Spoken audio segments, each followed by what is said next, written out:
India alliance UP के लिए seat sharing में गठबंधन का फॉर्मूला 21 करीब सब कुछ हुआ तय। नमस्कार दोस्तों, विपक्षी दलों के गठबंधन इंडिया में सीटों का फॉर्मूला क्या होगा, इसे लेकर सबसे ज्यादा चर्चा हो रही है। जिन 4 राज्यों में गठबंधन की सीटों को लेकर मामला फंस रहा है, उसमें उत्तर प्रदेश समेत पश्चिम बंगाल, पंजाब और दिल्ली शामिल हैं।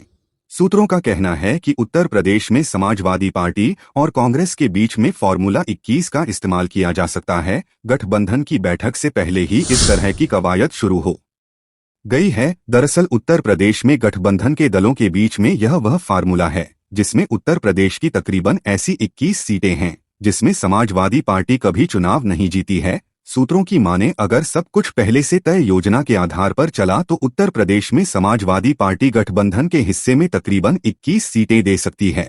गठबंधन की बैठक के दौरान 4 अहम राज्यों पर सीट बंटवारे के फॉर्मूले को लेकर चर्चा हुई। इसमें उत्तर प्रदेश, पंजाब, दिल्ली और पश्चिम बंगाल शामिल रहे। सीटों के बंटवारे को लेकर दिल्ली के अशोका होटल में गठबंधन की बड़ी बैठक में हुई चर्चा में जल्द ही सीटों के बंटवारे के आधार पर तैयारियां शुरू कर दी जाएंगी। बैठक में शामिल सूत्रों का कहना है कि पश्चिम बंगाल, पंजाब, दिल्ली और उत्तर प्रदेश जैसे 4 प्रमुख राज्यों में सीट शेयरिंग को लेकर भी चर्चा हुई है। हालांकि इस बैठक में सीट बंटवारे पर किसी भी तरीके की तल्खी और कड़ा रुख नहीं देखा गया। गठबंधन में शामिल एक प्रमुख दल से जुड़े वरिष्ठ नेता बताते हैं कि ज्यादातर राज्यों में सीट शेयरिंग का फॉर्मूला पहले से ही तय हो गया है। इस फॉर्मूले के आधार पर सोमवार को प्रमुख नेताओं के बीच में चर्चा हुई।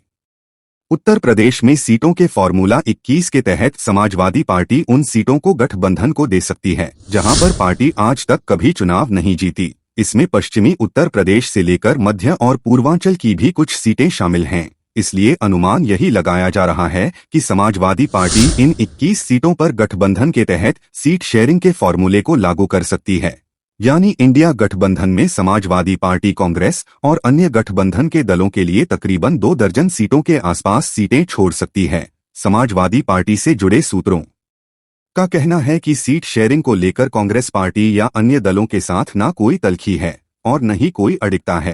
यही वजह है कि सीट शेयरिंग के फॉर्मूले पर किसी भी तरीके का कोई विवाद नहीं होने वाला है। उत्तर प्रदेश में सीटों के फॉर्मूले को लेकर लखनऊ से लेकर दिल्ली तक तकरीबन सीट शेयरिंग के फॉर्मूले पर सहमति बन चुकी है। कांग्रेस पार्टी से जुड़े सूत्रों का कहना है कि उनकी ओर से भी कोई ऐसी नाजायज सीट शेयरिंग की डिमांड नहीं की जा रही है जिस पर समाजवादी पार्टी को कोई आपत्ति हो। समाजवादी पार्टी के एक वरिष्ठ पदाधिकारी भी इस बात को स्वीकार करते हैं कि कांग्रेस किसी भी तरीके का नाजायज दबाव डालकर सीट बंटवारे की बात नहीं करेगी। पार्टी से जुड़े सूत्र मानते हैं कि जो सीट शेयरिंग का फॉर्मूला 21 चर्चा में आया है, अगर सब कुछ सही रहा तो इसी पैटर्न पर सीटों का बंटवारा हो जाएगा। तो आपको क्या लगता, कितनी सीट कुर्बान कर देगी सपा? कमेंट्स करके जरूर बताइए और वीडियो को लाइक, शेयर और चैनल को सब्सक्राइब जरूर कीजिए। धन्यवाद।